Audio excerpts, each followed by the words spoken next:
शुभू, अजूनही तुझ्या कपाळावर आठी आहे. राग नाही न गेला तुझा अजून. लहानपणी सुद्धा असाच रागवायचा असतो. कोणी तुझं ऐकलं नाही की. सगळ्यांचा दादा ना रे तू. सगळ्यांनी तुझं ऐकलं पाहिजे असा तुझा हट्ट, खरं की नाही? आणि आता सुद्धा बिझनेसमध्ये काय किंवा घरात काय, तुझा शब्द म्हणजे शेवटचा.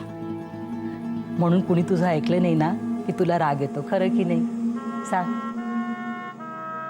शुभू, मला सांग, जन्माच्या जोडीदाराशी असं वागून कसं चालेल बाळा? हं? एक तर ती 2 जीवाची, त्यातून 10 वर्षांनी तिची कूस उजवली. आता बाळा, अरे आपण तिला जास्तीत जास्त आनंद देण्याचा प्रयत्न करायला पाहिजे. तिच्या अवतीभोवती शांतता, तिला प्रसन्न ठेवायला हवं. आणि तू तर सारखा भांडत असतोस तिच्याशी, खरंय की नाही? सांग मला. आद्या, तू जे काही सांगतेस ते पटतंय ग मला, पण हे बघ शुभू, आता पण नाही आणि बीण नाही. नमिताने आनंदी राहावं असं तुला वाटतं की नाही? सांग, मनापासून वाटतं की नाही तुला? अगं असं काय विचारतेस? ऑफकोर्स आद्या. मग मी सांगते ते ऐक. तुमच्यामध्ये जे वादविवाद असतील, जी भांडणं असतील, ती सगळी बाजूला ठेव. भांडणं होणार असतील ना, असे विषयच नको यापुढे आयुष्यात. शुभू,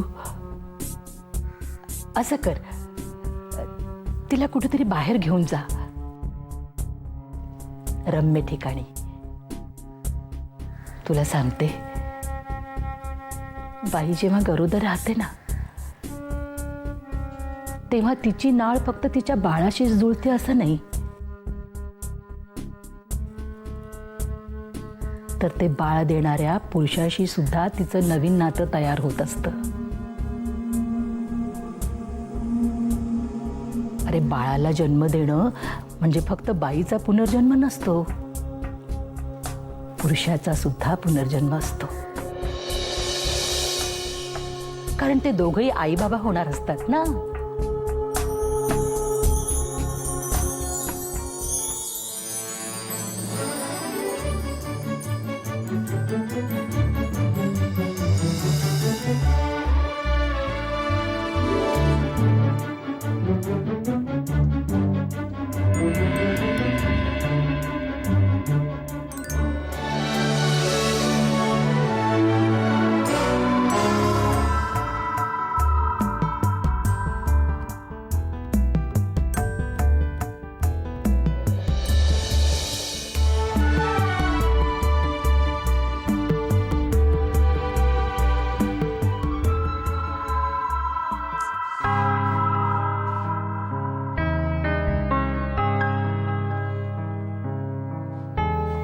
आशू,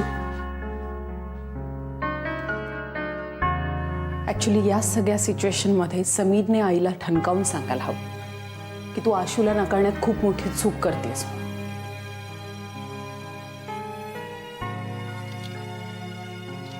मला मान्य आहे, पण आईंसाठी हे सगळं पचवणं खूप कठीण आहे ना.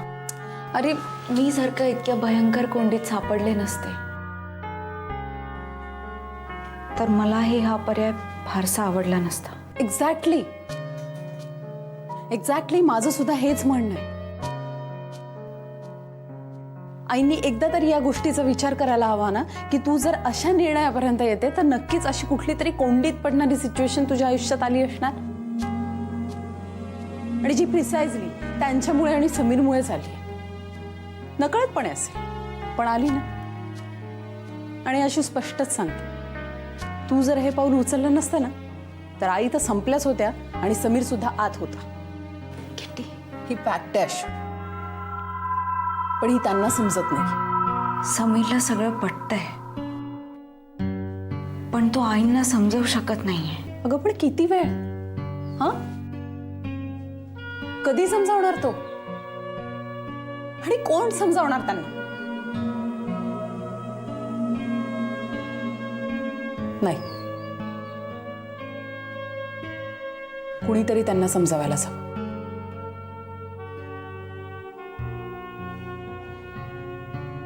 आशू, मी समजावते त्यांना माझ्या पद्धतीने. किती आशू, मी त्यांचा अपमान करणार नाहीये, खरंच सांगते. आणि काही वाईट साईड बोललं तरी मला सवयच आहे, नाहीतरी माझ्या कपाळावर पाटी लावली आहे, फुकट गेली. I am the best candidate. ऐक माझं. नाही, मी समजावते त्यांना आत्ताच्या आत्ता. आत्ता? हो, आत्ताच्या आत्ता. दुसरं काही सुचणार सुद्धा नाही मला. मी आलेच. किती?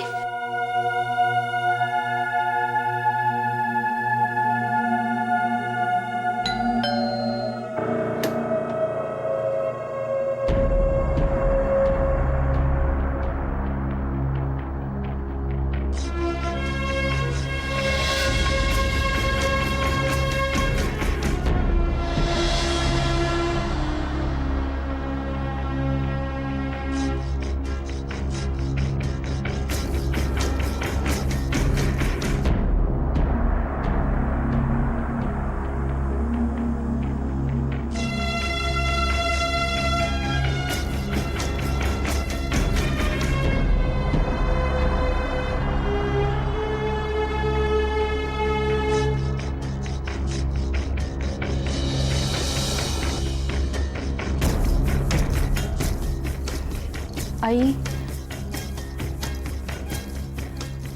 आम्ही दोघं का आलो याचा अंदाज आला असेल ना तुम्हाला?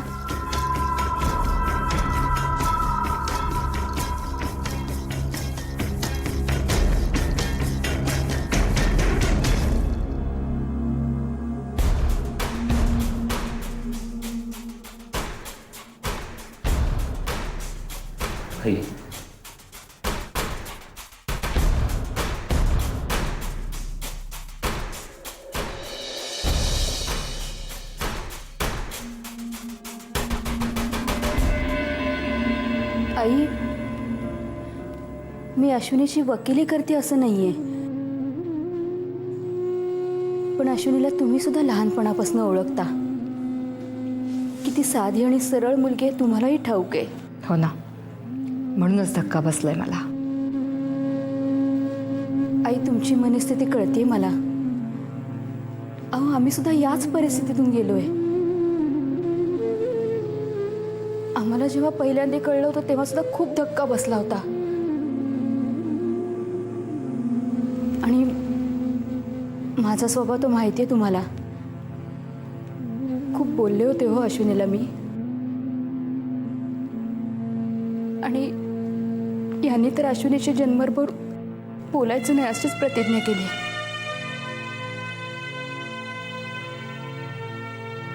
पण अश्विनीने हे सगळं का केलं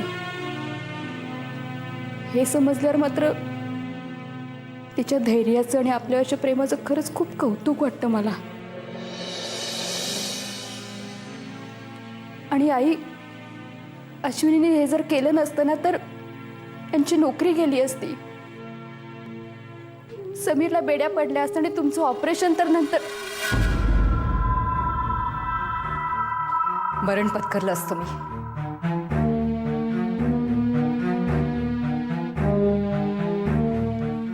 आई, कदाचित लहान तोंडी मोठा घास घेत असेल मी.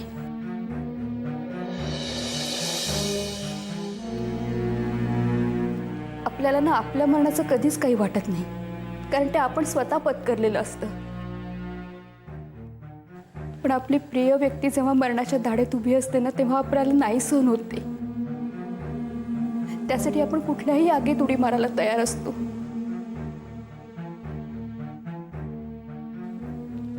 आणि अश्विनीने नेमकं तेच केलंय. कदाचित तुमचं म्हणणं खरं असेल, पण हा माझ्या समीरच्या आयुष्याचा प्रश्न आहे.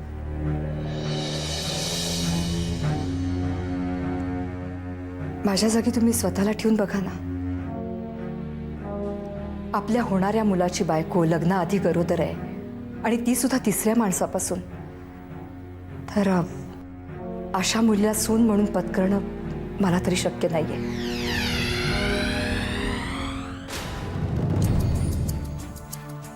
तुम्ही मला उगाच भरीला पाडू नका.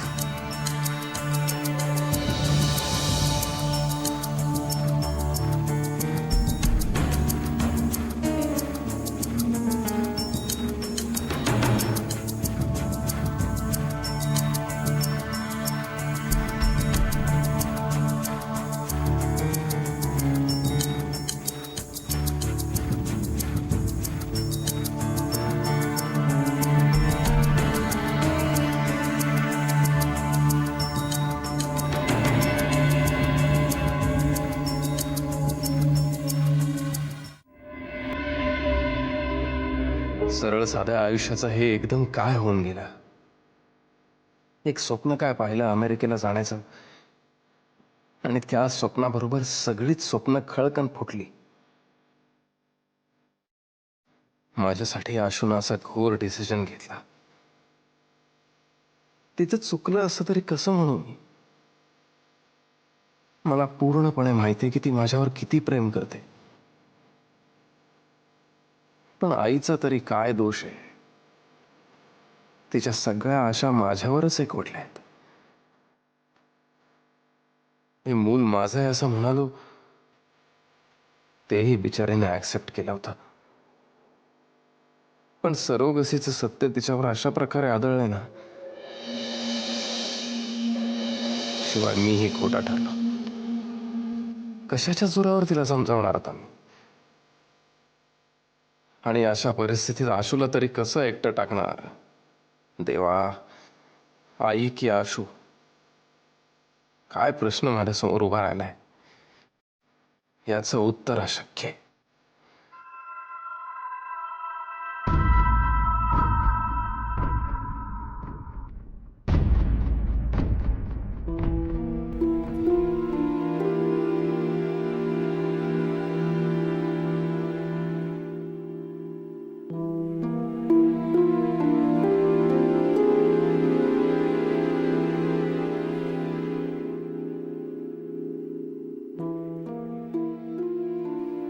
या, तुमचीच कमी होती. एक मिनिट. मी इथे तुमच्या हातापाया पडायला, तुम्हाला समजवायला, तुम्हाला पटवायला किंवा तुमची मनधरणी करायला आली आहे असं अजिबात समजू नका.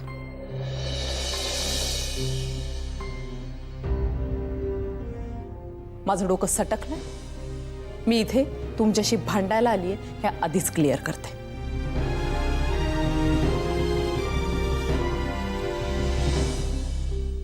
कारण आशूवर होणारा अन्याय आता मला सहन होत नाही. कोण कोणावर अन्याय करताय हा प्रश्नच आहे. हो, समीरचा गळा वाचवण्यासाठी तिने स्वतःचा गळा दिला. हा तिने समीरवर अन्यायच केला नाही का? आणि असं काय केलंय बाई? मातृत्वाला महान समजतो ना आपण. एका तहानलेल्या जोडप्याला मूल द्यायचं ठरवलं, हा अन्याय केला तिने.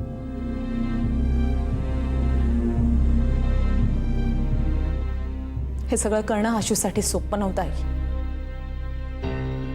या सगळ्या प्रवासात किती किती कठीण प्रसंगातून ती गेली आहे ना, याची कल्पना सुद्धा तुम्ही करू शकत नाही. आणि आशूने हे सगळं सहन केलंय ते फक्त समीरसाठी आणि तुमच्यासाठी. राग मानू नका. पण आज आशूने हे सगळं केलं नसतं ना, तर तुम्ही ह्या ठणठणीत उभ्या आहात ना, ते उभ्या सुद्धा नसता.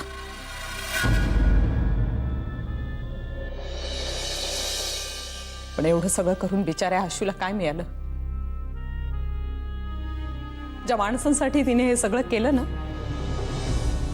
ती माणसं सगळी स्वार्थीच निघाली. मग ते प्रधान असो, समीर असो, नाही तर तुम्ही.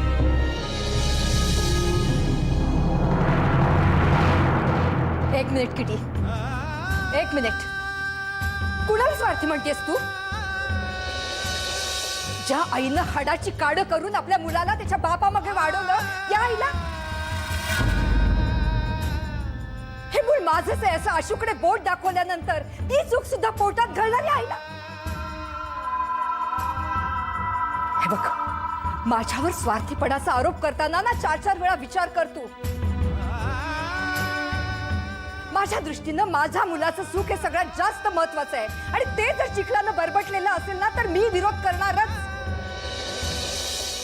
मी प्रधानांकडे जाऊन या गोष्टीचा जाब विचारणारच आहे. कळलं?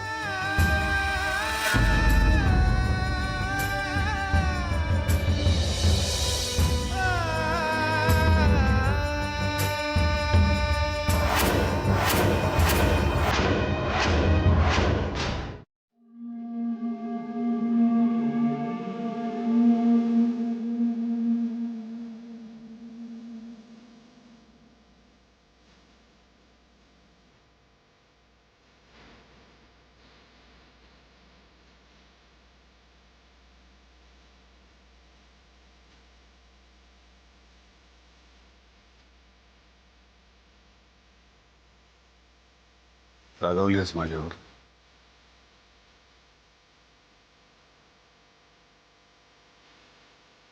मीता, आय एम सॉरी. मी खूप बोललो तुला. I am really sorry. अगं, माझा तोलच सुटल्यासारखं झाला होता. तुला नेहमी म्हणतो मी, पण आज माझा संयम जरा. तुला खरंच असं वाटतं?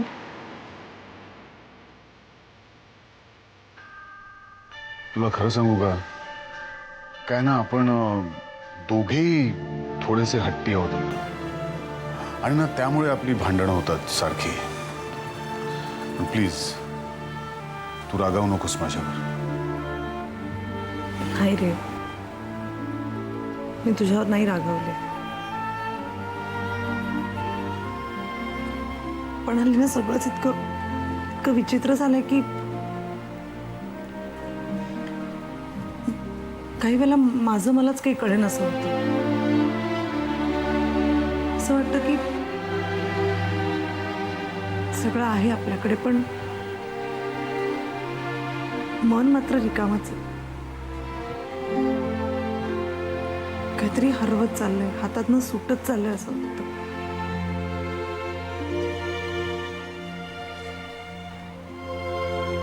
काहीतरी हरवलंय शुभंकर. खूप भीती वाटते. असं वाटतं की तू लांब जाशील आणि मग माझं बाळ आणि. मीता, असला विचारही मनात आणू नकोस. मी कुठेही जाणार नाहीये. मी तुझ्या जवळच असणार आहे. अगदी जवळ असणार आहे मी. त्यामुळे तुला घाबरण्याची गरजच नाहीये. हे बघ, असले भलते सलते विचार मनात सुद्धा आणायचे नाही. शुभंकर,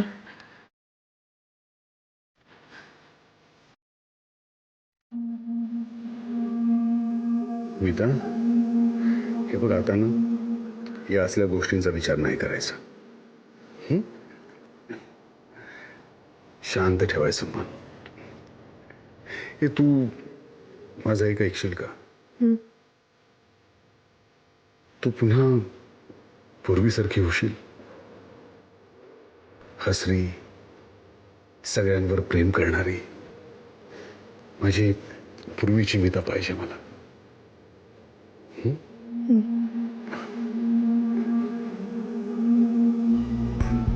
सो हे सगळं असं आहे. पण तू कशाला गेली समीरच्या आईशी बोलायला? हा, एका आधीच तुझं तोंड फाटकं, त्यात कशाला गेली शानपणा करायची? ए हॅलो, तू गेला होतास ना मारियाटीत प्रयत्न करायला. काय रिझल्ट मिळाला रे? मग अशा वेळी फाटक्या तोंडाच्या माणसानेच प्रयत्न करायला नको? अच्छा, मग मिळाला का रिझल्ट? आज नाही मिळाला रिझल्ट, पण उद्या नक्की मिळेल, मला पूर्ण खात्री. हो ना अशोक? मला काहीच विचारू नका. मला बधीर झाल्यासारखं झालंय. काहीच कळत नाही. यू. अशू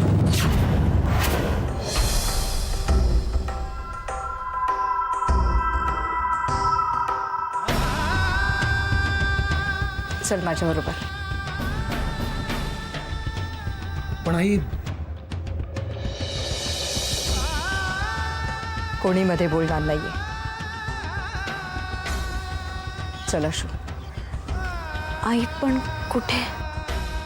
प्रधानांकडे जायचंय, त्यांना जाब विचारायला.